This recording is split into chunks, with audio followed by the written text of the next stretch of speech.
É a terceira aula da série sobre entropia. O que a gente vai ver hoje, escoamentos compressíveis e eficiência isentrópica, principalmente porque a gente quer analisar, usar essas ferramentas para analisar os processos de geração de energia e, em particular, em turbinas eólicas, a vapor ou a gás. Na aula passada a gente viu as duas abordagens para a entropia, a mecanicista e a estatística, para dar uma explicação melhor, mais física para esses processos todos, mas na aula anterior a essa, nós vimos o princípio do aumento da entropia. E quando se fala do princípio do aumento da entropia, era uma consequência direta do postulado de Clausius. Isso que eu dizia e apresentava para vocês de forma assim bastante axiomática até, ou não aplicada, hoje vai ter uma aplicação.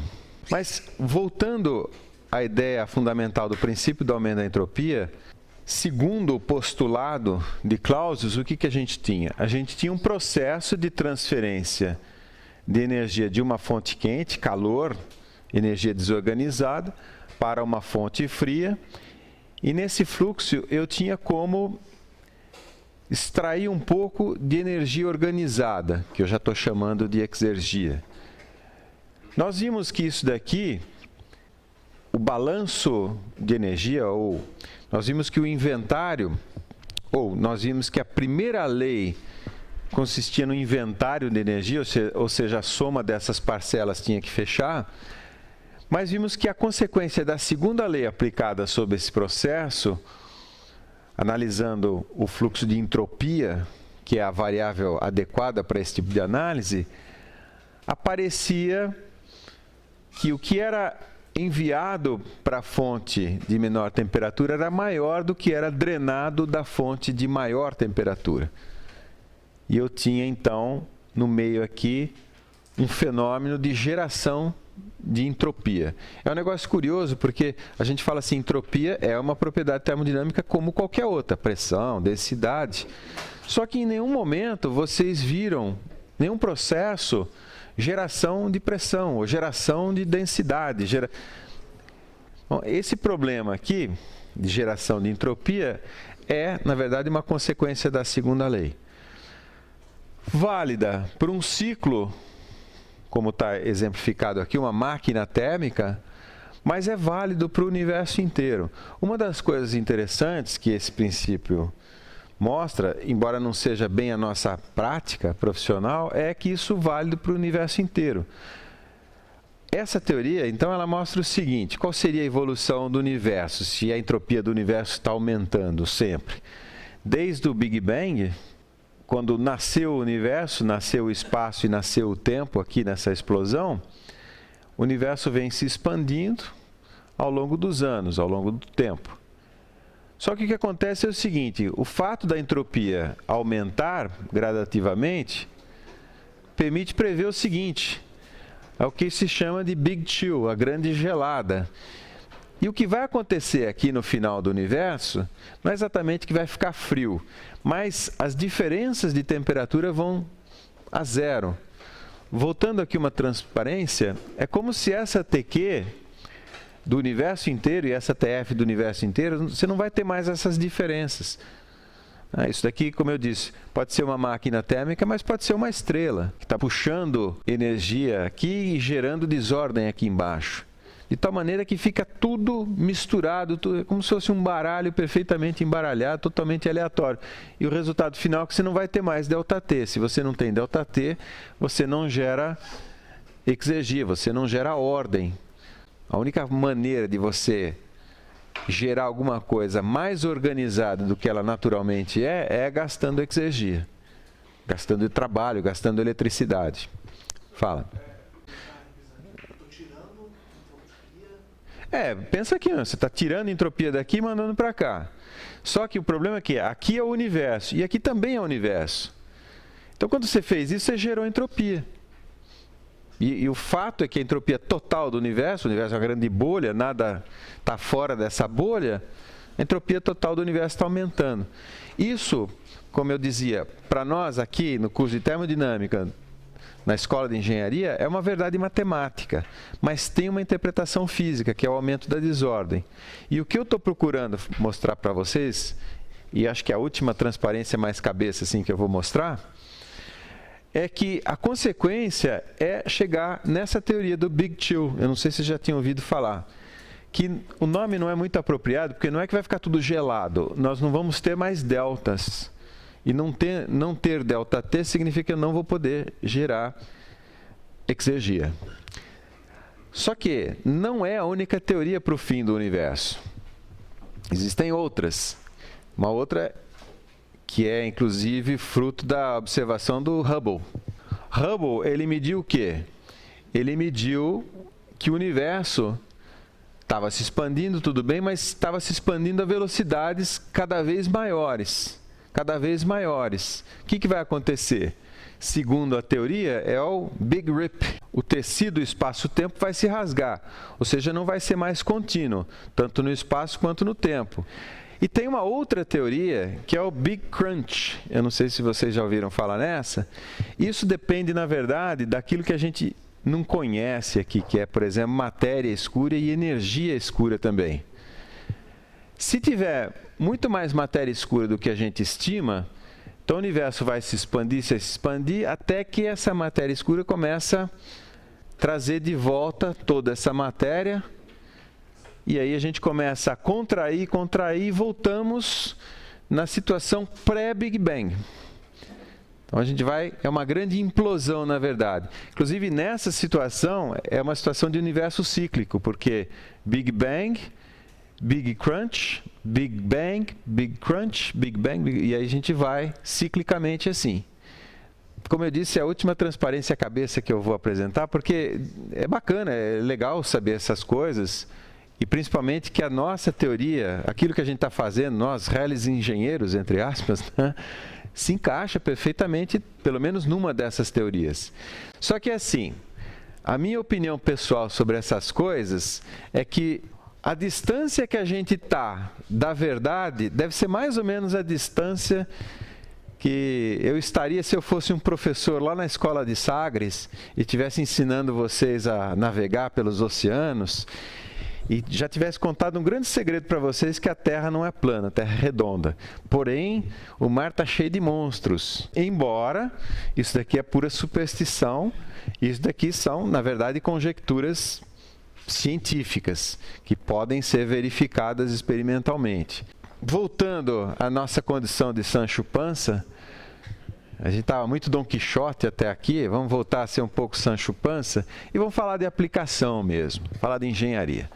O que a gente vai ver na aula de hoje pode ser denominado como análise entrópica ou eficiência isentrópica, e em particular eu quero ver com vocês os escoamentos compressíveis para poder estudar o que está acontecendo dentro de um compressor, dentro de uma turbina. E a importância histórica disso é fundamental, né? Você vê, desde as primeiras rodas d'água, na verdade, foram inventadas pelos gregos, depois incorporado e aplicado amplamente pelos romanos. Isso é revolucionário. Por quê? Porque é fonte de energia organizada. Com energia organizada, você faz tudo. Imagina o mundo hoje sem eletricidade. Eletricidade é exergia também. Não dá, eu não consigo nem funcionar esse laser pointer aqui, o projetor, o ventilador. Nada funciona sem eletricidade no mundo de hoje. E tudo isso começa com esse tipo de máquina. Lá, há mais de 1000 anos atrás, e hoje, praticamente 100% da energia elétrica do planeta, praticamente 100% da exergia gerada para a nossa qualidade de vida vem de turbinas. Turbina a gás, turbina a vapor, turbina eólica, turbina hidráulica. Então nós vamos usar a ferramenta entropia ou análise entrópica, e principalmente visando maximizar a eficiência de conversão de energia térmica. Já que o universo vai acabar e a gente está gerando entropia no universo e tal, então vamos fazer isso da maneira que seja o menos impactante possível. Voltando agora ao postulado de Clausius, eu quero fazer, não é exatamente uma distinção, eu quero elaborar um pouquinho mais a coisa em cima do Clausius. O Clausius, o que ele falou para a gente? Que é, na verdade, uma das formas da segunda lei da termodinâmica. Imagina uma máquina térmica, uma fonte quente, uma fonte fria, calor é absorvido da fonte quente, move dentro dessa caixinha branca aqui um ciclo termodinâmico, ou seja, uma substância de trabalho está sofrendo várias transformações termodinâmicas e que terminam todos no mesmo ponto de partida, ou seja, várias transformações termodinâmicas, mas o conjunto é cíclico, de forma que é gerada uma quantidade líquida de trabalho, que é exportada, e também um rejeito térmico, que é exportado para a fonte fria, que é absorvido pela fonte fria. A segunda lei diz para nós o seguinte, que o rendimento do ciclo reversível é maior do que o rendimento do ciclo irreversível. E a consequência disso é que o calor rejeitado aqui embaixo na fonte fria do ciclo reversível é menor do que o calor do ciclo irreversível e o trabalho produzido pelo ciclo reversível é maior do que o do ciclo irreversível, tudo isso por uma mesma quantidade de calor absorvida da fonte quente, obviamente. Isso daqui, por exemplo, é o meu consumo de combustível. Quantos quilos de gás eu estou queimando para gerar esse Q, índice Q, correto? Porém, isso daqui é verdadeiro para um ciclo. Como eu disse, dentro da máquina aqui, dentro da caixinha branca, uma substância de trabalho está sofrendo várias transformações termodinâmicas, cujo conjunto é cíclico, e as quantidades totais obedecem à segunda lei. Porém, se coloca a seguinte questão, é válido também para transformações não cíclicas, ou transformação de um estado inicial a um estado final, diferente, obviamente, do inicial, né? Mas é válido também para transformações não cíclicas ocorrendo em elementos do sistema, ou seja, em compressores e turbinas, que é o que eu estou mais interessado agora. Em outras palavras, como a segunda lei, ou as consequências da segunda lei, se aplicam para transformações termodinâmicas não cíclicas, e que para nós estão identificadas com equipamentos específicos dentro do sistema. Essa é a questão que eu quero elaborar com vocês agora. Então vamos pegar uma transformação não cíclica. O estado inicial, estado final. Pode ser no PV, no TH, tanto faz. E nesse caso, eu vou fazer o seguinte. Eu vou sair do estado inicial até o final por duas trajetórias. Uma reversível e outra irreversível. Feita essa observação, então eu escrevo a primeira lei para as duas trajetórias. Só que eu vou usar na forma diferencial. Então, para a trajetória irreversível, ΔQ menos ΔW é igual à variação da energia interna.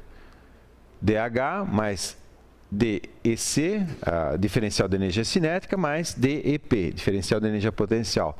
Mesma coisa para a trajetória reversível. ΔQ menos ΔW igual dH mais dEc mais dEp. Como os estados inicial e final são os mesmos, tanto faz a trajetória, a parcela do lado direito é a mesma, o diferencial é o mesmo. Então eu posso simplesmente somar os dois. Eu vou ter então que ΔQ irreversível menos ΔW irreversível é igual a ΔQ reversível menos ΔW reversível. Ou, rearranjando para deixar na forma mais facilmente identificável da segunda lei, ΔW reversível menos ΔW irreversível é igual a ΔQ reversível menos ΔQ irreversível. Essa parcela aqui, ó, ΔQ reversível, eu posso usar para introduzir a segunda lei. ΔQ reversível, eu vou substituir por TdS, porque a variação diferencial de entropia, por definição, é igual a ΔQ reversível sobre T. Isso é definição, a gente definiu isso na aula passada. Então, vou substituir aqui, ó. E aí, quando eu tenho entropia na equação, eu posso aplicar a segunda lei lá na frente. Correto? Pegando essa equação aqui agora e dividindo tudo por T, eu tenho do lado esquerdo que ΔW reversível menos ΔW irreversível sobre T é igual a ds menos ΔQ irreversível sobre T. Até aqui eu só apliquei a primeira lei, depois introduzi a definição de entropia. Não é exatamente a segunda lei que eu introduzi, vou fazer isso agora. A segunda lei me diz o seguinte, lembra, ds é igual a ΔQ reversível sobre T, que é sempre maior ou igual a ΔQ irreversível sobre T. Esse sim é o postulado de Clausius. Então, se isso daqui é verdade, isso daqui é maior ou igual a zero.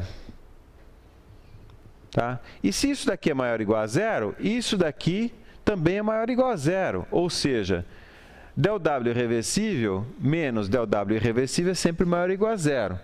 Consequentemente, integrando, porque isso daqui estava tudo na forma diferencial, eu tenho que, finalmente, a trajetória reversível produz mais trabalho do que a trajetória irreversível. E esse produz, cuidado, ele tem uma convenção de sinais embutido, porque esse produz pode ser negativo, ou seja, consome. Vamos interpretar como é que isso ocorre numa turbina e num compressor. Para o compressor, a nossa convenção de sinais é que o trabalho é positivo. A máquina que exporta trabalho, exporta um trabalho positivo. Então, esse número aqui, olha, em módulo tem que ser maior do que esse em módulo para que a diferença dê maior do que zero. Ou seja, 15 é maior do que 10, porque 15 menos 10, ou 15 é maior do que 10, então 15 menos 10 dá 5, que é maior do que zero. A turbina reversível produz mais trabalho que a turbina irreversível. Vamos analisar a mesma coisa para um compressor. O compressor é uma máquina que importa trabalho. Nesse caso, o número W que aparece aqui ele é negativo, ele é menor do que zero. Como a diferença de dois números negativos tem que ser, como esses números têm que ser para que a diferença entre eles seja maior do que zero? Menos 100 e menos 80 aqui.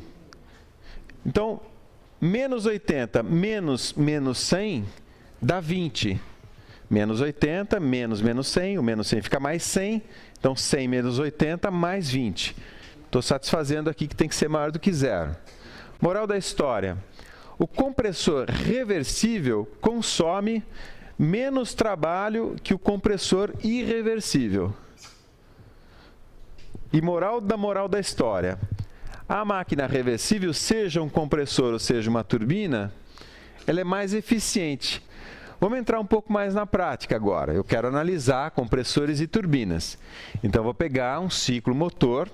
Agora sim, já destacando os equipamentos. Eu tenho uma turbina aqui na saída da caldeira, onde eu tenho alta pressão. E no caso aqui, eu não tenho exatamente um compressor, é uma bomba, que é um compressor, na verdade, para um fluido que naquele regime está se comportando como incompressível. Seja como for, o que eu tenho aqui, na verdade, vou focar aqui na turbina. O que eu tenho é um fluido entrando com alto conteúdo energético, ele entra na turbina, sai com baixo conteúdo energético. Essa diferença de energia entre entrada e saída, ele cede e é transformado em trabalho líquido. E esse conteúdo energético, para nós, tem significado exato. O conteúdo dessa variável E, que seria a energia interna total, ela tem uma componente entálpica, ou seja, pressão e temperatura, entre aspas, energia de pressão e energia de temperatura. Essas duas energias eu posso usar para produzir trabalho aqui, mas também tem uma outra componente de energia cinética. E na saída a mesma coisa. O que acontece ao longo da turbina, e eu quero construir esses gráficos com vocês, é que a parcela entálpica vai diminuindo constantemente e a energia cinética, ela pode até diminuir no rotor, depois aumenta no estator, de forma que o efeito da diminuição da velocidade média até não seja muito grande. Vamos olhar no detalhe isso, então. O que eu quero agora, então, é entrar no detalhe do processo que está ocorrendo entre essas pás aqui. Então, vamos lá. tá lá, desenhei o que seria o rotor, mas então esse rotor está se movendo. O que acontece? O fluido que está entrando aqui no rotor M, do estágio M, ele entra com uma entalpia HM e uma velocidade VM, que eu plotei aqui, essa seta preta aqui, na verdade é vermelha. É que o compressor daltônico, não, o projetor daltônico.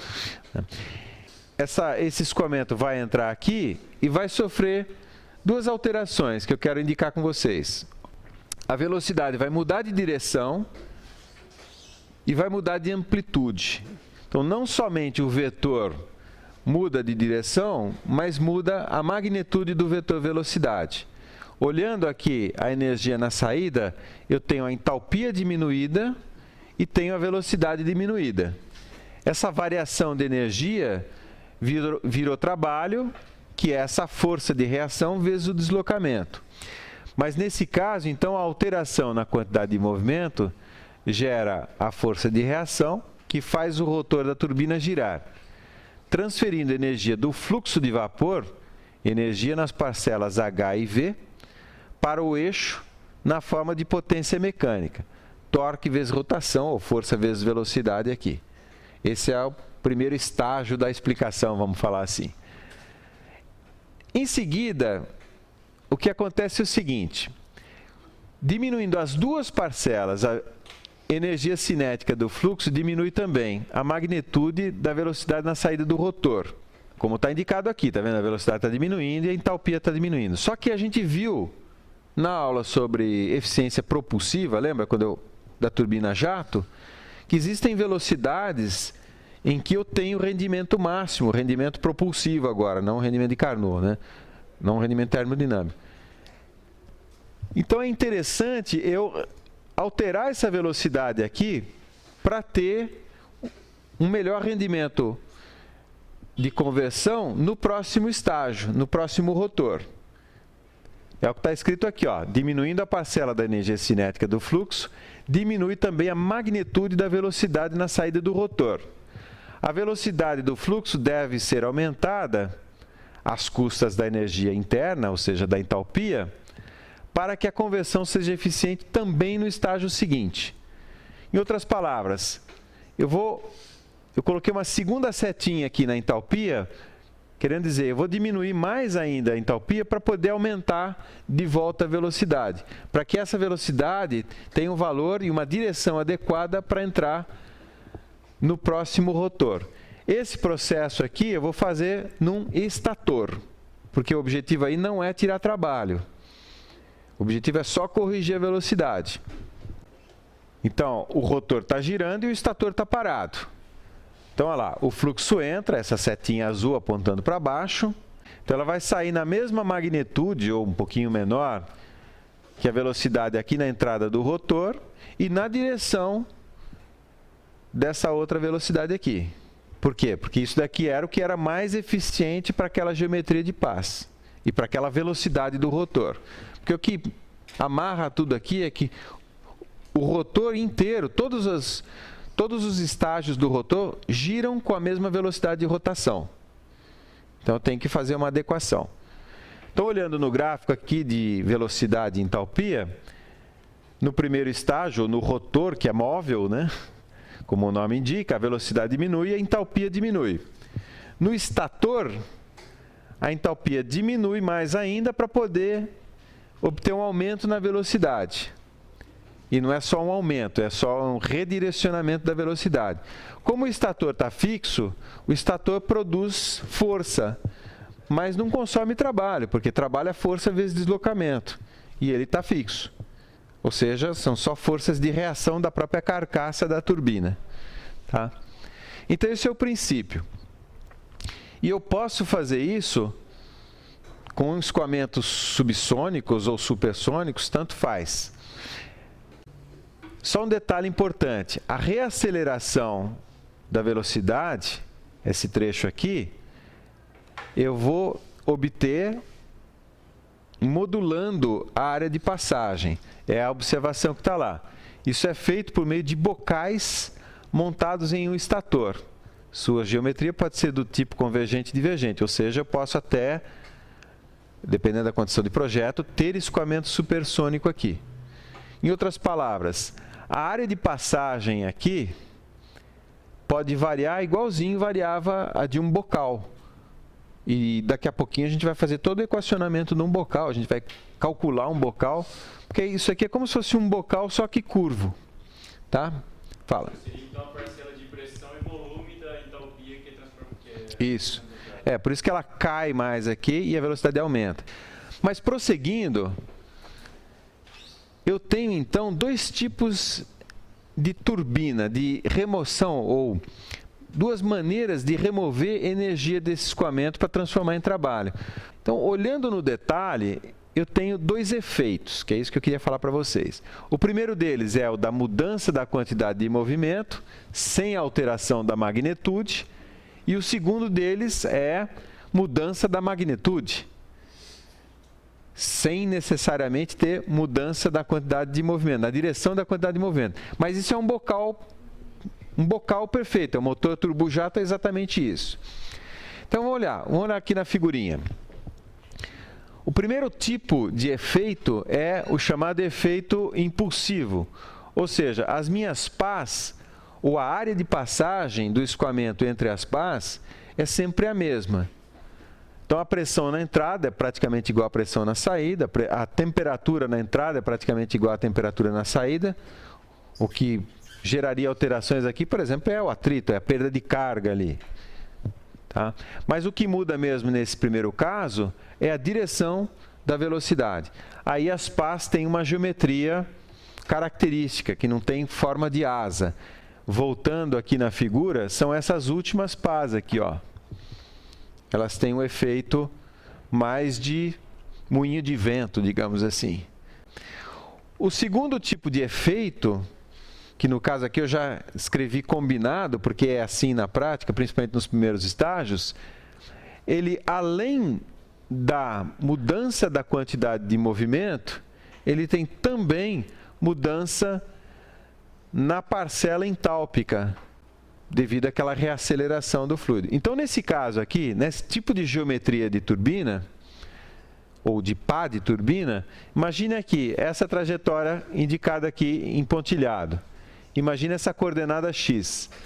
Então, a área de passagem do escoamento, ela vai diminuindo até um mínimo aqui, que é a garganta do bocal, onde eu posso ter, por exemplo, Mach igual a 1. Depois ela vai aumentando. Só que além de Mach igual a 1, a velocidade continua reacelerando aqui, e supersônico. Ou seja, a transferência de energia para o rotor se deve a duas parcelas. Há uma parcela entálpica, o ΔEH, que é o que a gente chama de efeito reativo, e há uma parcela cinética, ΔEV, que é o que a gente chama de efeito impulsivo. Vamos definir para analisar, para poder categorizar essas coisas, um parâmetro que é chamado de grau de reação, que é simplesmente a razão entre a parcela entálpica, a parcela reativa e a energia total transferida para o rotor. Então, eu tenho as turbinas em que R igual a zero, ou seja, a variação da energia entálpica, a energia termodinâmica, entre aspas, é zero, e eu só tenho o efeito cinético. São as turbinas eólicas, por exemplo, ou as turbinas hidráulicas. Mesma coisa a turbina hidráulica. As turbinas perfeitamente reativas, R igual a 1, você não tem alteração na quantidade de movimento. Então, são os motores turbo-jato. O escoamento entra numa direção e num sentido e sai na mesma direção, no mesmo sentido e sem alterações internas. Esse tipo de turbina é para avião supersônico, na verdade. Tá? E para foguete e tal. O que existe, as turbinas mais da nossa alçada, são as turbinas chamadas de Parson. Parson é um engenheiro britânico que chegou nesse número 0,5. 0,5 é uma boa solução de compromisso para as aplicações, principalmente de vapor. Isso define a geometria da turbina. Em outras palavras, dá para ver bem nessa foto aqui, olha.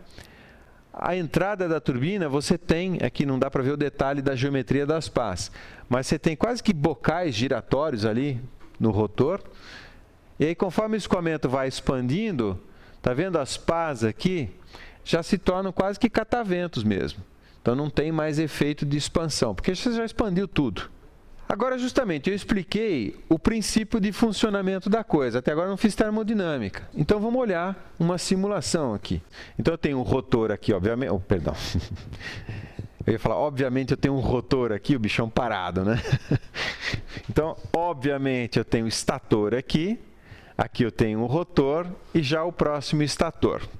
O escoamento que foi feito é assim. Ele está chegando aqui, da esquerda para a direita, passa no estator, passa no rotor, depois entra no estator de novo. O que está plotado em código de cores é a entropia como variável de estado. E isso é muito rico para analisar algumas coisas que eu já vou mostrar para vocês.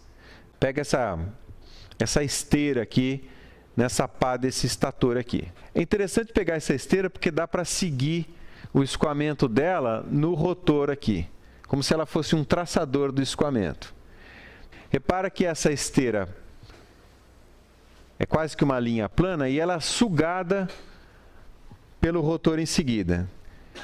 E quando ela é sugada, repara que ela se deforma, tá vendo? Eu vou seguir uma aqui, olha, ela se deforma e é esticada. Então isso aqui já é o processo de alteração da direção, mais aceleração. O fato dela esticar aqui é porque ela está se acelerando. Só que ele acelera em relação a pá. E eu falei para vocês na aula de eficiência propulsiva que a máxima eficiência propulsiva é quando o escoamento sai aqui quase que parado. Então olha que interessante. A hora que os olhos seguem essa curva aqui, parece que ela acelera, mas é porque a gente está acompanhando o escoamento. Se você fixar os olhos aqui onde eu estou apontando, você vai ver que o escoamento aqui está praticamente parado, até que ele é aspirado pelo estator de novo. Aí ele reacelera e é reacelerado aqui. Tá? Aí está vendo que aqui, ó, ele não está parado, aqui ele já está bem rápido. Tá? Então, toda essa fenomenologia dá para falar uma tarde sobre esse gráfico aí, esse resultado, que é um resultado de simulação numérica, CFD. O que me interessa aqui é só a história da geração de entropia e, eventualmente, eu ter onda de choque aqui. O que eu vou fazer? Aplicar a primeira lei, depois a segunda lei e analisar as eficiências. Então, eu vou pegar um conjunto de lâminas, um conjunto de pás. Eu reconheço que há um perfil de velocidades entre elas, como está indicado aqui, só que a minha análise vai ser um pouco mais simplificada do que isso. Em cada trecho aqui, ó, eu vou definir uma velocidade média, portanto, eu tenho uma trajetória média, como está indicado aqui, ó, do ponto A na entrada até o ponto B. Isso define para mim um volume de controle, indicado em pontilhado aqui, em linhas pontilhadas. E isso, lembra, se move junto com o rotor. Passo seguinte, primeira lei. Q menos W, calor trocado que a gente vai desprezar. O trabalho que a gente vai considerar é igual à variação de energia do fluxo que entra e que sai. E mais o balanço de massa, ou seja, a vazão mássica na entrada é igual à vazão mássica na saída, não está sendo gerado massa nenhuma. Essa equação para o rotor fica então HA mais VA ao quadrado sobre 2 menos HB mais VB ao quadrado sobre 2 igual a W, ou seja, o fato do rotor se mover faz com que essa força remova o trabalho do sistema. Então, é essa potência mecânica aqui, W. O estator não. O estator produz forças, mas como ele está fixo, ele não produz trabalho. A equação para o estator, e eu nem me dei o trabalho de redesenhar a figura, é a mesma coisa com W igual a zero. Agora, olhando aquela mesma simulação que eu mostrei para vocês, que calculava a entropia, é possível a gente fazer também uma fotografia de Schlieren numérica. Então, no caso, dá para ver que está havendo ondas de choque. Essas regiões negras aqui é onde eu tenho Mach igual a 1. Isso depois a gente vai ver, é fonte de, inclusive, geração de entropia. Tá? Também é possível ver nesse tipo de... Esse sim é uma foto de Schlieren, com luz polarizada, e mostra um outro fenômeno que também daqui a pouco eu vou mostrar para vocês. Um tiro, obviamente uma bala, você vê a onda de choque inicial do momento de no momento do disparo, que é uma onda esférica. E o interessante que eu queria chamar a atenção é a bala. A bala está indo mais rápido do que a frente de onda, que é o som. Ou seja, o coitado do soldado lá que vai tomar um tiro, ele vai tomar o tiro e depois vai ouvir o tiro. Né? Por quê? Porque a bala está indo mais rápido.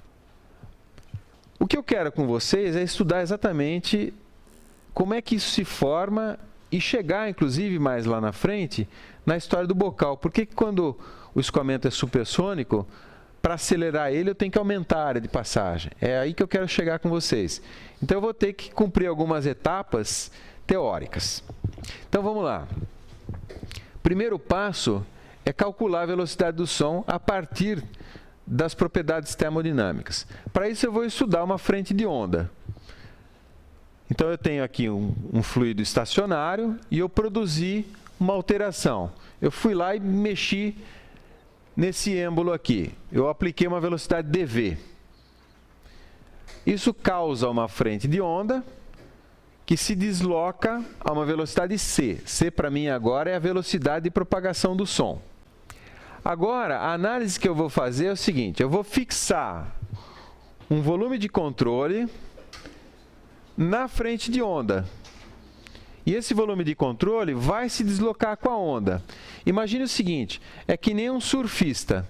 Essa frente de onda é a onda que o surfista está surfando e a prancha dele é o volume de controle.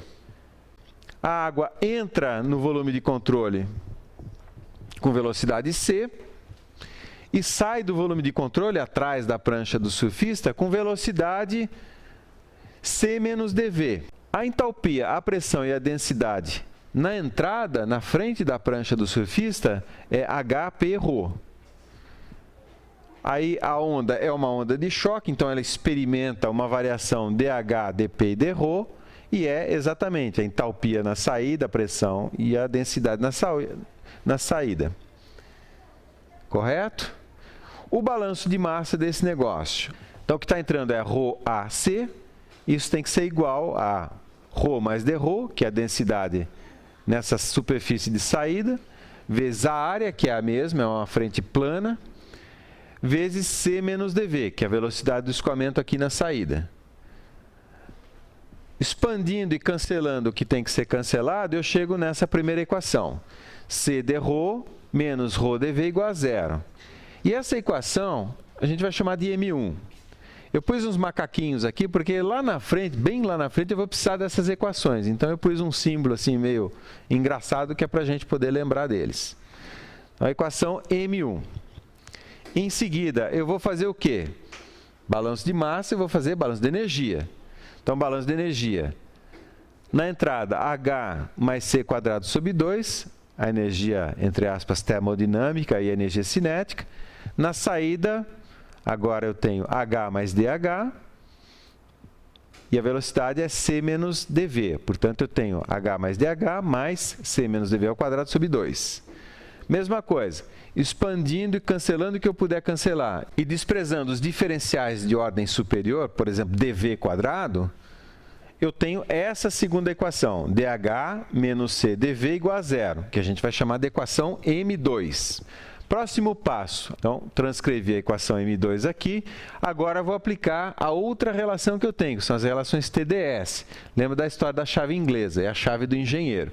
Então, eu vou recorrer à equação TdS, no caso a equação de Gibbs, que fala para mim que TdS é igual a dH menos dP sobre ρ. Agora, a gente vai fazer uma hipótese simplificadora, chamada hipótese acústica. As variações de pressão e densidade são muito pequenas e rápidas, de forma que o processo pode ser considerado adiabático. É muito rápido para poder trocar calor. E sem atritos internos. Não tem nenhuma superfície se esfregando contra a outra, então, sem atritos. Portanto, isentrópico. Se ds é igual a zero, aqui na equação de Gibbs, dH é igual a dP sobre ρ. E isso aqui eu vou chamar de equação M3. Correto? Seguindo em frente e combinando as três equações M1, M2, M3, e eu estou omitindo várias das passagens, eu consigo escrever a velocidade do som em relação às variáveis termodinâmicas. E eu coloquei aqui entropia constante porque é a nossa hipótese acústica. Isso daqui, na verdade, é praticamente a definição da velocidade do som. Que eu posso reescrever também, usando as relações TdS, em função de uma derivada isotérmica. Aqui também estou omitindo as passagens. Quando eu tenho essa derivada aqui, eu poderia trabalhar com a outra, não tem problema nenhum. Eu só fiz assim com a temperatura constante, porque eu queria aplicar a lei dos gases perfeitos e mostrar para vocês que, aplicando a lei dos gases perfeitos aqui, ou seja, a pressão eu vou escrever como ρRT, e como a temperatura é constante nesse caso, eu posso tirar o R e o T da derivada, isso vai ficar que C igual a raiz quadrada de kRT. Ou seja, para um gás perfeito, a velocidade do som só depende da temperatura, não depende da pressão. E também me permite definir o número de Mach, que é a relação entre a velocidade do escoamento e a velocidade do som. Tá? E aí, aqueles três fenômenos que eu tenho. Quando o número de Mach é menor do que 1, o deslocamento do objeto é sempre mais lento do que o deslocamento das ondas que ele produz. Portanto, a informação chega muito antes. Quando o número de Mach é maior do que 1, é o contrário. Ela está sempre à frente da onda que ela gerou. Eu vou voltar várias transparências aqui para mostrar a história da bala para vocês. Isso aqui, ó.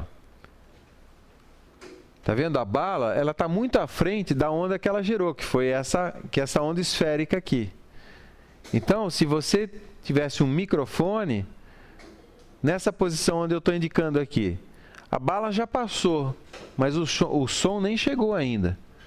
Seguindo, agora sim, voltando para a história dos nossos bocais.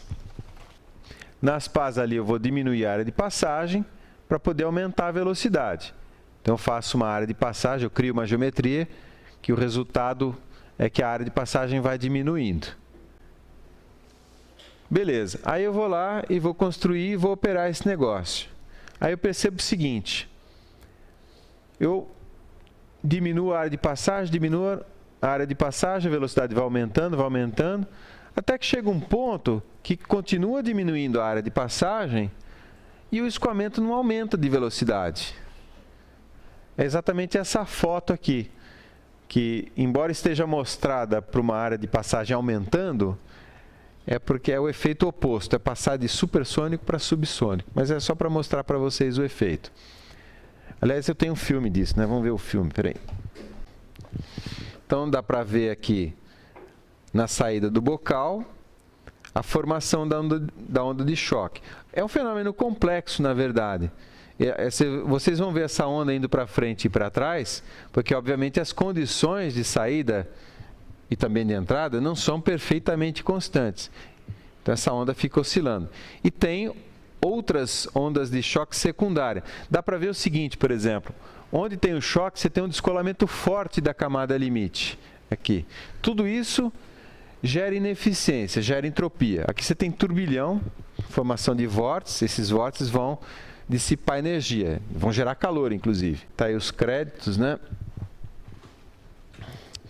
Voltando aqui para a nossa aula, eu coloquei para vocês a situação. Poxa, eu sou o Parson, eu estou desenvolvendo essas turbinas, eu pensei, eu vou diminuindo a área de passagem, beleza, o escoamento vai acelerando, depois, isso daí eu aproveito essa energia. Só que apareceu essa história de escoamento blocado. O que é isso? Então, eu vou estudar. E eu vou fazer, então, a parte teórica agora, né? Então, eu quero estudar, eu quero chegar em algumas equações que mostrem para mim a variação da velocidade com a área de passagem. Porque eu esperava que a velocidade aumentasse, já que eu diminuía a área. Tudo bem, então eu parto da equação que me fez pensar assim, que é a equação de balanço de massa. Vazão mássica é igual a ρVA. Isso é constante, isso de fato é constante. Isso não muda. Se entra 1 kg por segundo, sai 1 kg por segundo.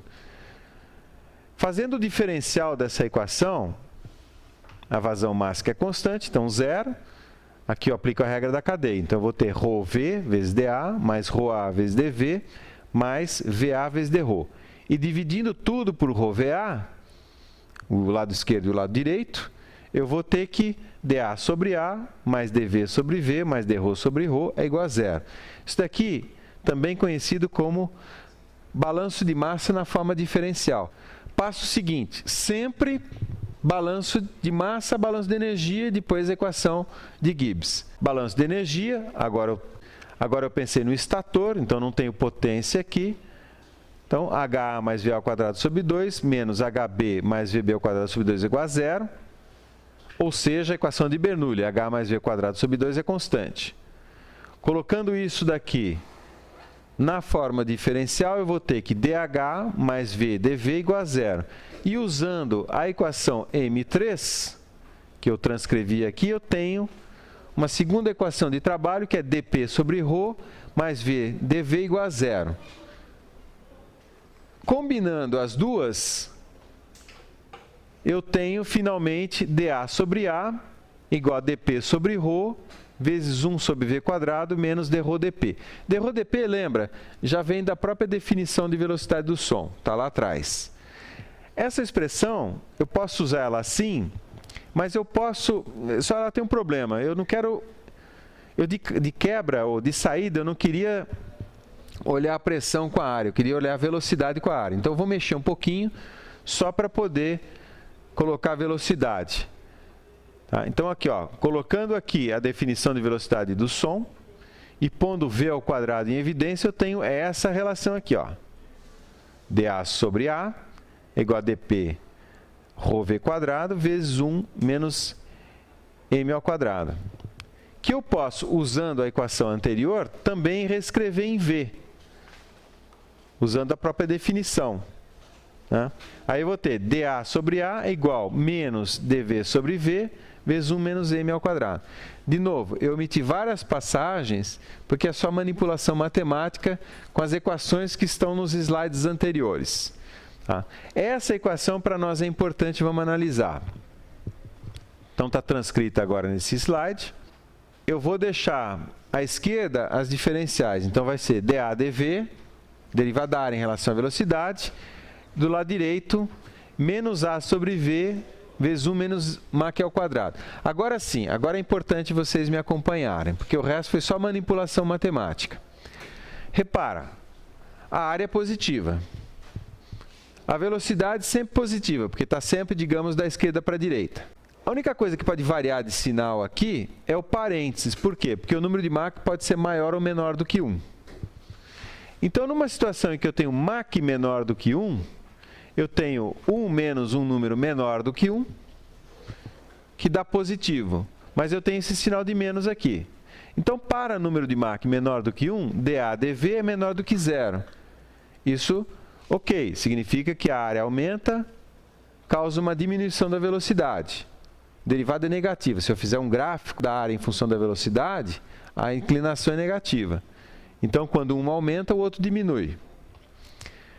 Já para o escoamento supersônico, Mach maior do que 1, o parênteses aqui vai ser negativo. 1 menos um número maior do que 1, isso aqui é negativo. Que, com esse sinal de menos, fica positivo. Portanto, dA dV é maior do que 0. Derivada é positiva. E aí sim, se a área aumentar, a velocidade aumenta. Então, essa parte subsônica é a parte convergente do bocal. E essa parte supersônica é a parte divergente do bocal. Recuperando uma transparência que eu mostrei há várias aulas atrás, na verdade, na aula sobre balanço de energia para volumes de controle, que a gente analisou o motor a jato, eu mostrei para vocês um bocal e falei assim, ó, a pressão vai diminuindo e a velocidade vai aumentando, mesmo na seção divergente aqui. E falei, olha, eu não tenho como explicar para vocês, é só uma coisa dos escoamentos compressíveis. Agora tem explicação, são aquelas derivadas lá que eu mostrei para vocês. E Mach igual a 1 ocorre bem na garganta do bocal. Agora essa transparência eu fiz questão de pôr para dar a explicação para vocês. E pus um exemplo aqui que eu não vou fazer, eu vou deixar tudo pronto, a planilha, inclusive a planilha Excel, fica no site lá para baixar, do cálculo de um bocal, porque agora a gente tem tudo para fazer. Agora eu tenho CO2 entrando 3 kg por segundo, a 1,4 megapascal e 200 graus Celsius. E a pressão de saída, 200 quilopascais. Eu quero que a velocidade aumente, até um valor de saída que eu já vou calcular. E o que eu quero gerar, o mais importante para mim, é gerar essa geometria aqui, ó, que é a área de passagem. E aqui, exatamente na garganta, eu vou ter Mach igual a 1. Vamos ver como é que isso pode ser feito com as equações que a gente tem. Eu vou organizar meu cálculo da seguinte maneira. Eu vou calcular sempre a seção de entrada em relação a uma seção de saída genérica, que eu coloquei o índice X. Então, essa seção de saída, ela vai estar logo no comecinho aqui, aí eu vou gradativamente deslocando ela para a direita aqui. Na verdade, o que eu vou deslocando é a pressão. Eu já vou mostrar para vocês o algoritmo. E só faltou uma equação que eu preciso aqui, que é para poder plotar o número de Mach, que é o cálculo da velocidade final, que é a aplicação da primeira lei entre a seção de entrada e a seção genérica X. Vou desprezar a velocidade na entrada, vou desprezar as componentes gravitacionais, vou ter que a velocidade na saída é 2 vezes o salto entálpico, HE menos HX, raiz quadrada. Escrevendo as entalpias em função do CP, Vx igual a 2 CPTE menos Tx, tudo raiz quadrada. Ok? Então, eu tenho todas as equações que eu preciso. Vou usar essa e uma da aula passada, porque foi por isso que eu pus a equação na aula passada. Então, tá lá, o meu algoritmo de cálculo é simples. Eu vou dizer quanto que é a pressão na seção X. Primeira coisa que eu tenho que calcular é a temperatura na seção X. Vou supor, voltando uma transparência, que o processo de E até X seja isentrópico e que o gás seja perfeito. Então, eu vou lá nas equações da aula passada e calculo a variação de temperatura para um escoamento isentrópico. Essa equação estava na aula passada. Dada a pressão de saída, eu tenho a pressão inicial. Com essa fórmula aqui, eu calculo a temperatura na seção de saída. Uma observação que é o K. O K aqui é a razão dos calores específicos. Aqui eu peguei para o CO2, na faixa de temperaturas de trabalho aqui, dá para ver o seguinte, ó, o CP varia, não varia muito, mas varia, né? De 1,03 a 0,90. No caso aqui, a gente vai pegar um CP médio, porque eu vou precisar do CP lá na frente. Arbitrando Px, calculo com essa fórmula a temperatura.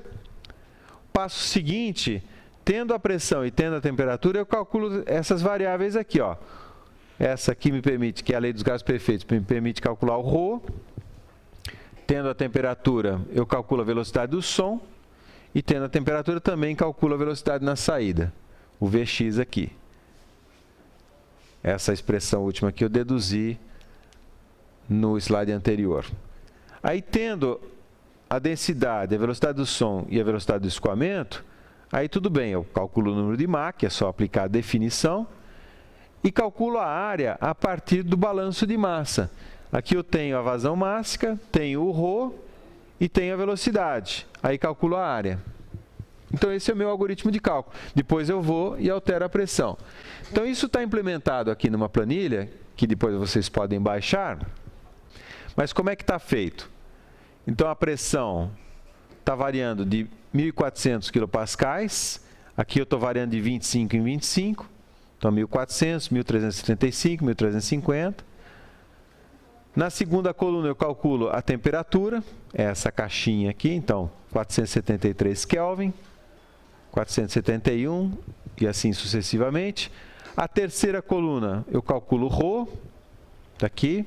Depois a velocidade do som, Cx, está aqui na coluna I. Depois na coluna J, velocidade Vx, está aqui em metros por segundo. Aí na sequência eu calculo a área e o número de Mach. E está lá plotado, está vendo? A pressão caindo, a velocidade aumentando e aqui a área de passagem. De fato, ela diminui, depois aumenta. Tá? Mas então, ó, isso daqui é só a condição de projeto, de cálculo. Agora, como é que é isso na prática? Porque você está falando assim, eu ponho um convergente e um divergente, eu não vou ter supersônico? Eventualmente não, e eu vou mostrar agora. é o seguinte. Então, vamos operar esse bocal agora. Vamos operar. Então, esse bocal ele foi projetado para ter essa queda de pressão que está indicada aqui, em azul, nominal. E só uma explicação, como eu quero zoomar o que vai acontecer aqui, então eu fiz essa curva bem inclinada. Então, a pressão de saída nominal está lá embaixo da tela, está lá a 3 metros embaixo do solo aqui, tá? Quando eu vou ligar o bocal, é a situação do começo da operação do bocal até o regime permanente. Então, no início, digamos assim, a pressão de saída é igual à pressão de entrada. O que acontece? Se não tem ΔP, não tem escoamento. Então, o número de Mach é igual a 0. Tá? Aí, no primeiro instante, digamos, aqui está 1,4 megapascal e aqui está 1,3 megapascal. Então, eu tenho um certo ΔP, então eu tenho escoamento. Não tem como não ter escoamento. Porém, essa pressão aqui, ela ainda é muito maior que a pressão de saída de projeto, nominal. Voltando aqui, lembra? Ela está lá embaixo, a pressão nominal está lá embaixo. Bom, mas vamos ver o que acontece. Então, vai ter escoamento. Escoamento, a Mach muito menor do que 1, porque o ΔP é pequenininho. Então, tudo bem, escoamento entra na região convergente, ele se acelera. Ele se acelera, a pressão cai. Só que aqui é que é importante, e aqui é que é a sua dúvida. Quando ele chega na garganta, o número de Mach ainda não é 1. O escoamento ainda é subsônico. E ele passando a garganta, agora ele encontra uma seção divergente. Então, tudo que a seção convergente acelerou, a seção divergente vai desacelerar. Então, nessa situação aqui, ó, passando a garganta, como eu atingi a garganta com um Mach menor do que 1, o escoamento se desacelera e a pressão volta a aumentar, até que a pressão de saída seja igual à pressão de saída. Isso sempre vai acontecer. E repara que, de fato, eu tenho um ponto aqui que tem uma pressão menor do que tanto a pressão de entrada e a pressão de saída. Passo seguinte, diminuo mais ainda a pressão. A aceleração é maior ainda, quer dizer, a queda de pressão é maior ainda, porque eu diminui a pressão de saída aqui, mas o número de Mach na garganta ainda é menor do que 1. Então, quando ele encontra a seção divergente, o escoamento desacelera. Tudo que ele acelerou aqui, ele desacelera aqui. Até um certo limite. O limite qual é? A pressão que eu ponho aqui, que gera número de Mach igual a 1 na garganta, que seria esse P limite aqui. Nessa situação, que aliás eu estou na iminência de chegar nesse limite, né, P limite menos epsilon, eu atingi o bocal com um número de Mach quase 1, mas não 1, 0,99. Então ele não ficou supersônico. Então, mesma coisa, ele encontra a seção divergente e ele desacelera. Agora sim, eu vou diminuir um pouquinho mais, eu vou diminuir 2 épsilons, agora a pressão de saída. Agora eu tenho P limite mais epsilon. Mas o que acontece? Ele chega no bocal com Mach igual a 1, encontra a seção divergente, aí ele continua acelerando. Porque mudou o sinal da derivada ali naquele equacionamento que eu fiz para vocês. Então ele continua acelerando, como está mostrado aqui. Se ele acelera, a pressão cai. Só tem um detalhe. A pressão não pode cair indefinidamente aqui, por quê? Porque a pressão de saída, de qualquer forma, é maior. Então, para poder se adequar à pressão de saída, aqui aparece um choque, aparece um salto. Exatamente, a analogia que eu faço é assim, que nem um pilar que flamba, porque você pôs uma carga... Lembra, a gente calcula limite de flambagem de pilar, por exemplo. Se eu diminuir mais ainda a pressão de saída, tudo bem. Continua acelerando o escoamento depois do bocal, ou seja, eu tenho Mach menor do que 1 na seção convergente, eu tenho Mach igual a 1 na garganta, eu tenho Mach maior do que 1 entre a garganta e a posição do choque, depois do choque eu tenho Mach menor do que 1. O choque aparece justamente por causa disso. Como a pressão de saída é maior do que a pressão nominal de projeto do bocal, ele dá um salto para poder fazer Mach menor que 1, para poder sair nessa pressão aqui, que de qualquer forma isso tem que ser respeitado. Tá? Se eu continuasse diminuindo essa pressão até a pressão nominal de projeto, eu consigo trazer essa onda de choque cada vez mais para fora, né, cada vez mais aqui para a direita, até que, entre aspas, eu expulso ela do bocal. Para nós, o importante dessa história da onda de choque é que ele é gerador de entropia, ou, em outras palavras, de irreversibilidade. Esse ΔS que eu coloquei aí não é uma variação de entropia, mas é um termo fonte de entropia. É entropia que veio do nada. Tá? É termo fonte de entropia. E isso vai penalizar depois a eficiência do processo que ocorre na turbina. O que a gente vai fazer agora é analisar essa eficiência isentrópica, ou quão isentrópica é a transformação, já que eu quero uma transformação isentrópica para ter, no caso, a máxima produção de trabalho, num processo de expansão que ocorre numa turbina. Então, para nós, o problema é mais ou menos o seguinte. Imagina uma turbina, tem uma entrada aqui em 1, o estado de entrada é 1 e o estado de saída é 2, porém, eu não tenho o estado de saída totalmente fixado, porque eu ainda tenho, supostamente, uma dúvida. Vamos imaginar o seguinte, olha aqui no diagrama TS, aqui à esquerda. O estado 1 de entrada está fixado. Então, eu tenho a pressão e a temperatura do estado 1. Aqui é a pressão e a temperatura, por exemplo, dos meus gases de combustão, se isso daqui for uma turbina a gás. Com relação ao estado 2, eu só tenho conhecido a priori, ou fixado a priori, a pressão de saída. O estado 1 está na isoterma da pressão de entrada e o estado 2, seja ele qual for, está na isoterma da pressão de saída. Por exemplo, pode ser a pressão atmosférica, se for uma turbina aeronáutica. A questão que se coloca é o seguinte, dado o estado termodinâmico na entrada, ou seja, duas variáveis P1 e H1, ou P1 e T1, ou P1 e S1, e o desnível de pressão, portanto, o P2, qual é o valor da segunda variável que vai definir completamente o estado 2, por exemplo, a entalpia em 2, que maximiza a produção de trabalho? Eu já mostrei para vocês no começo da aula que é o processo isentrópico. Mostrei de uma forma. Agora eu quero mostrar de outra forma. A gente vai, obviamente, chegar no mesmo resultado, mas esse outro caminho, ele contém elementos inéditos que eu não mostrei para vocês, que eu não destaquei para vocês. Então, é como se eu tivesse aqui, olha, sobre a isobárica da pressão de saída, eu tenho vários candidatos a estado 2 aqui, várias posições em que eu posso projetar a minha turbina para maximizar a produção de trabalho. Então, eu vou investigar todos esses candidatos e ver qual deles é aquele que maximiza a produção de trabalho.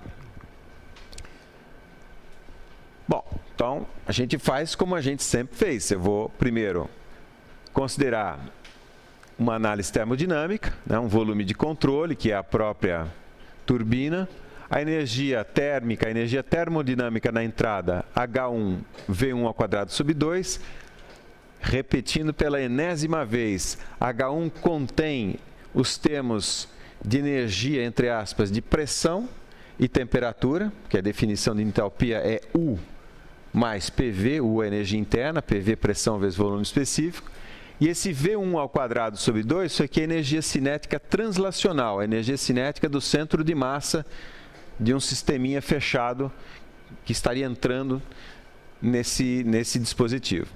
Mesma coisa na saída, a energia, ou o conteúdo energético do fluido aqui na saída é H2 mais V2 ao quadrado sobre 2. E, só para terminar a definição dos objetos aqui, eu tenho o diagrama TS, temperatura e entropia. Eu tenho, a priori, a minha candidata favorita, que é a transformação isentrópica. Então, ela ocorre aqui numa vertical, de 1 até 2, ou uma transformação real, que eu não sei ainda qual ela vai ser. Partimos do equacionamento, primeira lei, então a troca de calor menos o trabalho exportado é igual à diferença, o inventário de energia carreado para dentro e para fora do volume de controle através do fluxo de massa. Perdão, eu tenho que estar saindo do volume de controle, H2 mais V2 ao quadrado sobre 2, menos H1 mais V1 ao quadrado sobre 2. Essa turbina, eu vou supor que ela seja adiabática, eu vou cancelar o trabalho. A velocidade na entrada eu sei que é baixa mesmo. E na saída, eu estou cancelando aqui também. Por que eu estou cancelando a velocidade aqui se eu não desprezei a velocidade quando eu fiz a mesma análise para o bocal? Ocorre que essa velocidade na saída aqui, esse V2, eu não quero que isso seja muito alto. Por que eu não quero que V2 seja alto? Porque se V2 for alto, contém ainda energia. Eu quero que toda essa energia passe para o eixo ali na forma de energia mecânica, exergia. E a gente vai construir a turbina para que seja assim. Então esse V2, em outras palavras, vai ser pequeno também.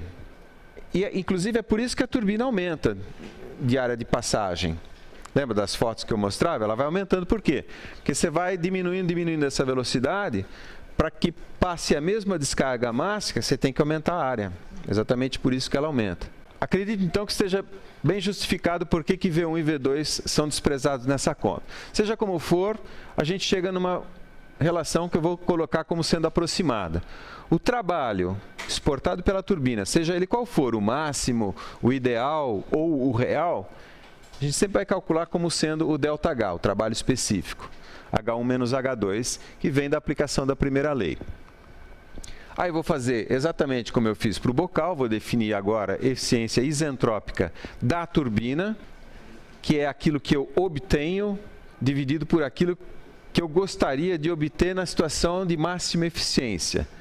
O problema é que eu não sei ainda se o trabalho isentrópico é máximo, correto? Mas, só para ter a definição colocada, se de fato o trabalho máximo for o trabalho isentrópico, então a eficiência da turbina eu vou calcular como sendo o ΔH real, H1 menos H2 real, sendo que H1 é fixo, e vou dividir isso pelo ΔH isentrópico. É o mesmo H1 menos o H2 obtido nessa transformação isentrópica. Ou seja, a entropia do estado 2 é igual à entropia do estado 1. Tá? Bom, aqui eu só manipulei as coisas em analogia ao estudo que a gente fez para o bocal, só que eu estou adaptando para o estudo da turbina. E aí, obviamente, a eficiência isentrópica é essa eficiência, quer dizer, o máximo de trabalho que eu tenho pelo máximo que eu obteria. Vamos ver se de fato isso daqui é verdade, se o máximo trabalho se dá quando eu tenho uma transformação isentrópica na turbina. Para isso, nós vamos fazer uma coisa que eu fiz uma vez só nesse curso e eu quero fazer de forma um pouquinho mais elaborada hoje, que é o balanço entrópico ou inventário entrópico, e buscar com isso a máxima produção de trabalho. Vou definir um volume de controle em volta da minha turbina e vou escrever a equação de inventário. Não existe uma lei que diz que a entropia tem que se conservar, como a lei de conservação de massa, conservação de quantidade de movimento e conservação de energia. E é por isso que aparece o último termo lá de geração de entropia, coisa que eu já introduzi também aulas atrás. Mas como seria essa equação de inventário, a equação completa? Eu coloquei aqui a equação completa e depois a gente vai cancelar algumas coisas. À esquerda da igualdade, eu tenho a taxa de variação de entropia no meu volume de controle. É como se fosse a minha conta corrente. Então, é o que entra menos o que sai, mas, fazendo o inventário, eu tenho a taxa de variação do saldo na minha conta corrente, que é esse termo aqui, ds/dt, a taxa de variação temporal da entropia. À direita da igualdade, eu tenho tudo aquilo que transporta a entropia para dentro ou para fora do volume de controle, e a última parcela é a taxa de geração de entropia no volume de controle. Por exemplo, se eu tiver ondas de choque lá dentro, eu vou ter geração de entropia. Então, vamos lá. Quais são os fenômenos que transportam entropia para dentro e para fora do volume de controle? Fluxo de calor transporta entropia. Então, eu tenho calor, ou se eu tiver calor atravessando a fronteira aqui, eu vou ter entropia entrando ou saindo do volume de controle, depende se o fluxo é para dentro ou para fora. E tenho a entropia associada aos fluxos de massa. E aí, repetindo o termo de geração de entropia. Mas nesse ponto, aparece uma questão interessante. Trabalho mecânico transfere entropia? Voltando a uma transparência, olha aqui, está vendo essa taxa de transferência de calor? Calor é um tipo de energia. Então, eu estou dizendo assim, fluxo de energia transfere entropia. E trabalho mecânico também é um fluxo de energia. E por que ele não transfere entropia? Então, vamos pensar um pouquinho. Eu vou voltar ao meu experimento mental, meu pistãozinho lá com as moléculas lá dentro. E eu vou tentar dar uma resposta para vocês da abordagem estatística e não da abordagem clássica, porque essa resposta é fácil. A transformação isentrópica, se eu quisesse dar uma resposta clássica, mecanicista para vocês, eu diria o seguinte, olha, mas aqui a transformação é isentrópica, por exemplo, de 1 para 2. E mesmo assim eu tenho exportação de trabalho. Outra maneira, o ΔS, na verdade, o que é? Integral de dq sobre t. O trabalho não comparece na definição de entropia. Mas essas são respostas matemáticas, vamos dizer assim, em cima das definições que a gente fez. Eu quero mostrar agora para vocês uma análise que permite concluir a mesma coisa, mas da abordagem estatística. Então, olhando o nosso sistema, vamos permitir o quê? Vamos permitir uma expansão. E essa expansão é o mesmo tipo de expansão que ocorre dentro da turbina. O gás está se expandindo e produzindo trabalho.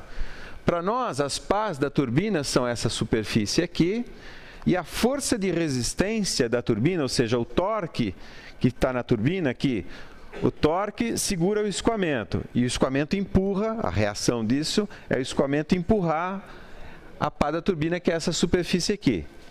Na medida em que eu permito que a expansão ocorra, o que vai acontecer? Eu tenho a execução de trabalho, então uma força vezes o deslocamento das partículas sobre a superfície. Esse é o trabalho que eu exporto. E o trabalho reativo também, entre aspas.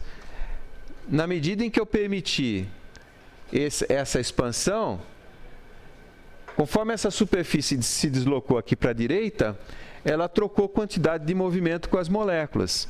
Então, se uma molécula vinha e se chocava com 1000 metros por segundo, antes do choque, depois do choque ela sai com 800 metros por segundo.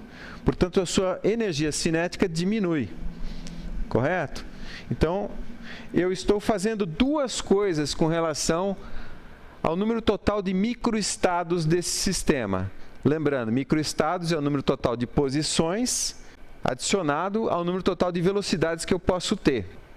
Então, se a expansão está fazendo com que o número total de posições aumente, então isso daqui justifica um aumento da desordem do sistema, o fato de eu estar desacelerando as partículas implica num número menor de possibilidades de velocidades para essas partículas.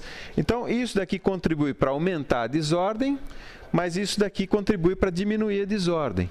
Aí é uma questão de quem ganha.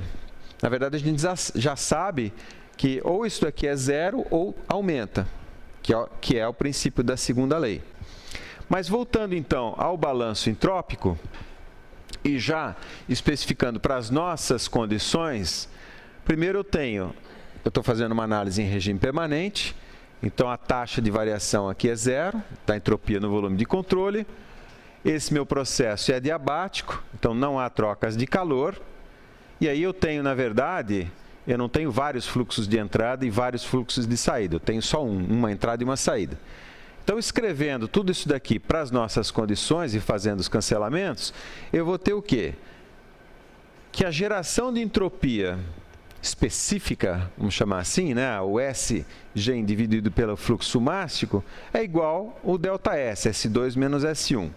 E que é igual, ou é maior ou igual a zero, de acordo com a segunda lei. Então, aqui eu comecei a aplicar a segunda lei. Tá? Mas guarda esse resultado, porque lembra, a análise que a gente fez, nós fixamos o estado 1 de entrada. O estado 1 estava fixo. O estado 2 é que a gente tem vários candidatos para o estado 2. Porém, ocorre o seguinte, que se S2 menos S1 é maior do que zero, é óbvio ou decorre dessa inequação que S2 é maior do que S1. Então, voltando no meu diagrama TS, e eu tinha sobre a isobárica da pressão de saída infinitos estados aqui candidatos a ser aquele que maximiza o trabalho da turbina, pela segunda lei, eu tenho que o ΔS tem que ser maior do que zero. Então, os estados 2 só podem estar à direita da vertical da isentrópica. Os estados à esquerda da isentrópica são impossíveis. Porém, só resolveu metade da coisa, a gente só eliminou metade dos candidatos. Vamos em frente. Eu vou pegar essa forma aqui da equação de Gibbs, porque é mais adequada. Eu vou pegar essa forma, TdS igual a dH menos VdP. Por quê? Porque como eu estou restringindo a análise a uma isobárica, a pressão não varia sobre essa linha pontilhada aqui. Portanto, aqui eu tenho que dP igual a zero. Correto? E aí, como a temperatura é sempre maior do que zero, no máximo ela é igual a zero, zero absoluto, eu tenho que dH/ds é maior do que zero, estritamente maior do que zero. Significa o seguinte, é a mesma análise que a gente fez para a área e para a velocidade no bocal. Se o dH/ds é zero, quando H aumenta, S aumenta. Ou o contrário, se S aumenta, H aumenta. E como o trabalho máximo é igual a ΔH e o estado 1 é fixo, o máximo trabalho vai ocorrer quando eu tiver a menor entalpia possível. Estão entendendo? E a menor entalpia possível vai ocorrer quando eu tiver a menor entropia possível. E a menor entropia possível é justamente a entropia igual à entropia do estado 1, ou seja, da transformação isentrópica. Olhando no outro sentido, quando eu tiver o S2 mínimo, que é igual ao S da transformação isentrópica, eu vou ter o H mínimo e isso vai resultar no meu W máximo, já que o H1 foi fixado. Então, voltando agora para o compressor e para a definição da eficiência isentrópica, então, de fato, eu tenho, né? Em cima aqui vou ter o trabalho real, seja ele qual for, e embaixo o trabalho máximo. Então, em cima eu vou ter o ΔH, H1 menos o H2 real, e no denominador, H1, que é o mesmo do numerador, menos o H da transformação isentrópica. E quais são as fontes de irreversibilidade que comprometem essa eficiência isentrópica? Eu coloquei uma lista aqui para vocês. Então, transferência de calor com ΔT finito, atritos internos, compressão e expansão não resistida, mistura de substâncias, reações químicas. Por exemplo, se é uma turbina a gás, o gás está queimando aqui na câmara de combustão em 1 aqui, a montante de 1. Se eventualmente a combustão não ocorre de forma completa por um motivo ou outro, essa combustão vai entrar, vai terminar dentro da turbina. E aí eu tenho geração de irreversibilidades, ou seja, geração de entropia. E eu coloquei por fim, aqui é o último item da lista, o choque aerodinâmico, como um gerador de entropia, coisa que eu já detalhei para vocês. Então aqui dá para ver, né, os choques frontais e principalmente aqui, olha, no estator, dá para ver essa estrutura em diamante assim, que é um outro tipo de choque, um outro tipo de onda de choque que surge devido a uma outra condição. Só que eu não vou ter como elaborar isso no curso com vocês aqui. Tem no Cengel, o nosso livro texto, tem no Shapiro também bastante. Aliás, o Shapiro tem um livro fantástico só sobre escoamentos compressíveis, se alguém se interessar. Em frente, vamos fazer agora a mesma coisa, ou seja, o balanço entrópico, procurando o mínimo consumo de trabalho para um compressor. É o mesmo tipo de análise, só mudou o tipo de máquina. E aí as coisas vão ser diferentes. Então, é a mesma abordagem. Eu vou fixar o estado 1 de entrada, aqui. Vou fixar o ΔP, a pressão máxima. P1 aqui pode ser, por exemplo, a pressão ambiente. P2, no exemplo que eu vou fazer daqui a pouquinho, 10 atmosferas. E eu vou considerar vários candidatos a estado final 2 e vou buscar aquele que minimiza o consumo de trabalho. Correto? Eu só vou fazer uma coisa diferente aqui, que é o seguinte. Já que se trata de um gás, eu vou modelar esse gás, ou modelar a compressão real que está ocorrendo aqui, como sendo uma transformação politrópica, coisa que eu elaborei bastante na aula passada. Ou seja, pressão vezes o volume específico elevado a um coeficiente N, o coeficiente politrópico, é constante. E mais ainda, eu mostrei para vocês que quando N é igual a K, a razão dos calores específicos, isso daqui é exatamente a transformação isentrópica, e quando N é igual a 1, eu tenho a transformação isotérmica. Fica fácil ver, por exemplo, no caso da isotérmica, porque P vezes V elevado a 1, ou seja, PV é igual ao quê? R vezes T, lei dos gases perfeitos. Se o T é constante, PV é igual a constante. Mesma coisa agora, aplicação da primeira lei, del Q menos del W é igual dH, variação da energia termodinâmica, mais diferencial da energia cinética, mais diferencial da energia potencial. Então, dessa expressão aqui, onde eu tenho del Q reversível, eu vou substituir por TdS. E o próprio termo TdS eu vou relacionar com a equação de Gibbs, dH menos VdP. A segunda equação de Gibbs que eu mostrei para vocês. Resultado, eu tenho que ΔW, ou menos ΔW, é igual a VdP, mais os diferenciais de energia macroscópica. Prosseguindo, eu vou desprezar aqueles dois. No caso do compressor, realmente, isso daqui é desprezível. Eu vou ter, finalmente, que o trabalho reversível, ou o trabalho, simplesmente, é igual a menos a integral de 1 até 2 de VdP. Aí, aplicando o modelo politrópico, PV elevado a N é igual a P1 V1 elevado a N, que é igual a qualquer P vezes qualquer V da transformação elevado a N. E fazendo a integral, eu não vou fazer isso aqui, eu tenho essa expressão aqui, olha. Tenho essa expressão. Então, W reversível é igual a menos nRT1 sobre N menos 1 vezes esse caminhão aqui, dentro do colchete. E lá eu tenho a relação das pressões, P2 sobre P1. Tá?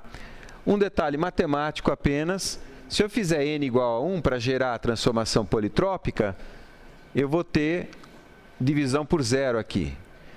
Tem dois caminhos para resolver isso, ou eu faço L'Hopital nessa expressão, ou eu integro diretamente aqui em VdP, usando a lei dos gases perfeitos. Vai dar uma integral do tipo dP sobre P, e aí aparece ln de P2 sobre P1. Bom, não sei se vocês entenderam. Voltando uma transparência aqui, o que eu estou fazendo? Eu estou investigando infinitas transformações. Cada uma delas é definida pelo coeficiente n. Então, eu peguei duas transformações limite, na verdade, porque eu sei que eu não posso ser melhor que a transformação isentrópica, quando n igual a k. E para eu ter a transformação isotérmica, o que eu preciso? Eu preciso ter uma remoção de calor que é brutal.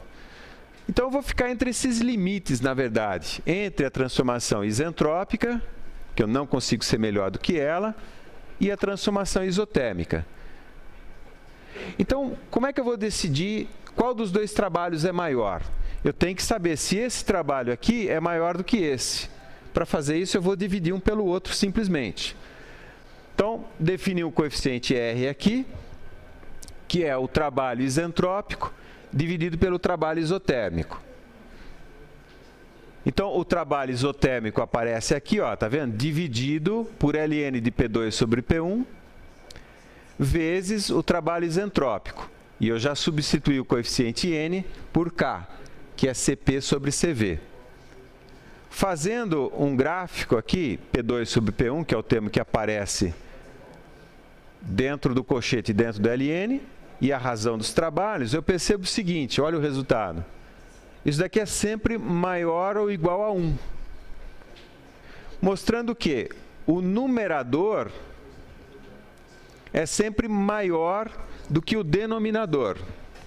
E nesse caso é um compressor. Eu quero o quê? Eu quero o mínimo trabalho. Então, o mínimo trabalho vai resultar do processo isotérmico. Justamente, o fato de ser isentrópico é uma situação muito complicada de eu atingir na prática, porque eu teria que remover muito calor para manter isentrópico. Então é por isso que se faz a chamada compressão em multiestágios, com etapas de resfriamento. Então eu coloquei duas figuras aqui. Digamos assim, a minha transformação de compressão é sempre uma politrópica, com N maior do que 1. O 1 seria o ideal. Então, por exemplo, eu coloquei um compressor de parafuso aqui, que comprimiria da pressão 1 até a pressão 2, diretamente de uma compressão politrópica. Então, pega um compressor, por exemplo, de parafuso, que faz a apolitrópica PV elevado a N. Eu estou querendo comparar o seguinte: eu tenho a mesma transformação de compressão, PV elevado a N, que eu posso executar num único tiro aqui, ó, de 1 até 2, como se fosse num compressor de parafuso, ou executar num compressor em multiestágios. Então, por exemplo, aqui, ó, eu comprimo de 1 até uma pressão intermediária, sempre através da mesma politrópica. Nesse estágio intermediário, eu faço um resfriamento do gás. E aí eu termino a compressão. Qual é o trabalho economizado nesse caso aqui? Exatamente essa área aqui, olha. Exatamente essa área. E mais um detalhe. Quando eu removo o calor, e essa é uma das razões, né, que eu fazer um diretamente isotérmico não é prático, porque esse calor eu removeria e jogaria fora, então eu estou perdendo. Quando eu removo esse calor aqui, eu posso aproveitar ele para reacelerar o escoamento, que é exatamente o que é feito num compressor em multiestágio, na turbina do avião. Vamos ver um exemplo numérico para mostrar o quanto isso pode ser. Vamos pegar um compressor de pistão, ele está aspirando o ar a 1 atmosfera, à pressão ambiente, ele entra no primeiro compressor, comprime até uma pressão intermediária, que eu batizei aqui de Pint, depois ele solta o gás ali a uma temperatura maior. Nessa pressão intermediária é feito um resfriamento, aqui no intercooler, entra no segundo pistão e termina a compressão até 2, que eu estou fixando aqui em 10 bar só para efeito de fazer o cálculo.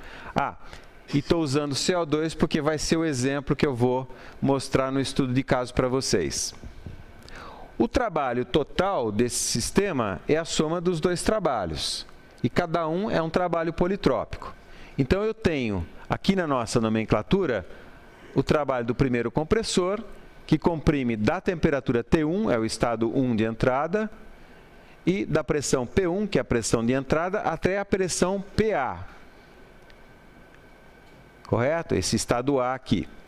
A segunda parcela é o trabalho do segundo compressor, que comprime da temperatura TB, que é o estado B aqui, está vendo o rótulo B, a etiquetinha B, de uma pressão PB, do estado B na entrada do segundo compressor, até a pressão de saída P2.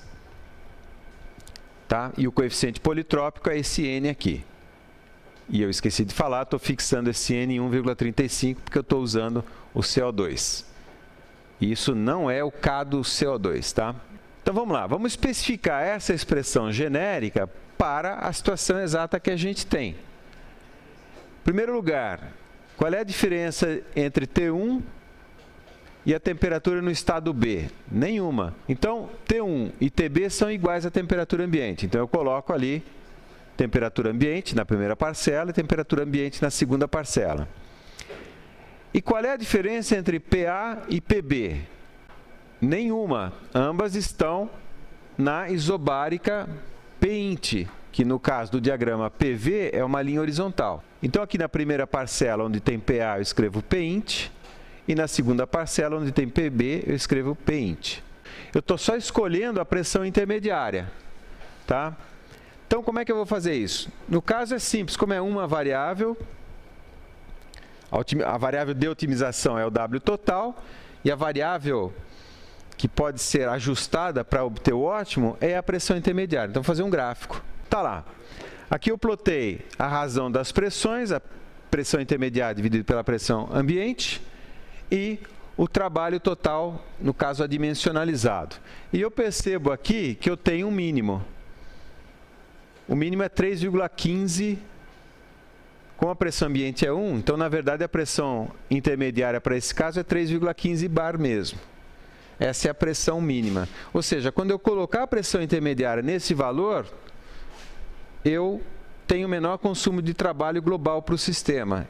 Bom, então está feito. Eu calculei a pressão, só preciso calcular o intercooler agora. Quer dizer, quanto de energia eu preciso remover, quanto de energia térmica eu preciso remover para essa situação.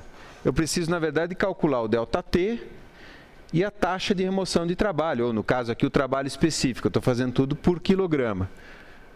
A temperatura na saída eu calculo da mesma maneira que eu calculo as pressões na saída, ou seja, usando uma transformação politrópica. Então, T2 sobre T1 é igual a P2 sobre P1 elevado a N menos 1 sobre N. Para nós, o estado 1 é o 1 mesmo e o 2 é o estado intermediário. Então, aplicando essa relação aqui, temperatura intermediária igual a temperatura ambiente, vezes o 3,15 que eu acabei de calcular, elevado a N menos 1 sobre N. Colocando os dados numéricos que eu tenho, admitindo aqui uma temperatura de 25 graus, eu tenho 401,1 Kelvin, que corresponde a 128 Celsius. Então, essa é a temperatura na saída do primeiro compressor, que tem que ser diminuída para quê? Para os 25 graus. Então, o ΔT aqui eu já tenho. Tá?